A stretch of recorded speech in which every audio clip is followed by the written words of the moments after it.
Owls are among the stealthiest hunters in the animal kingdom. Unlike most birds, their flight is nearly silent. The secret lies in their wings and feathers, specially evolved for quiet movement.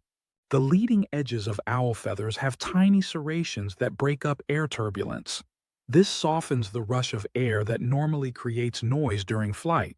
The rest of the wing is covered in velvety down that muffles sound even further. And the trailing edges of the feathers are fringed, scattering the last bits of turbulence into silence. Together, these adaptations turn the owl's wings into noise-canceling devices. Silent flight lets owls swoop close to prey without being detected. It also keeps the soundscape clear, so they can hear the faintest rustle of a mouse below. Their silence is both camouflage and a weapon, giving them an edge as nighttime hunters. Like and subscribe for more curious science shorts every day.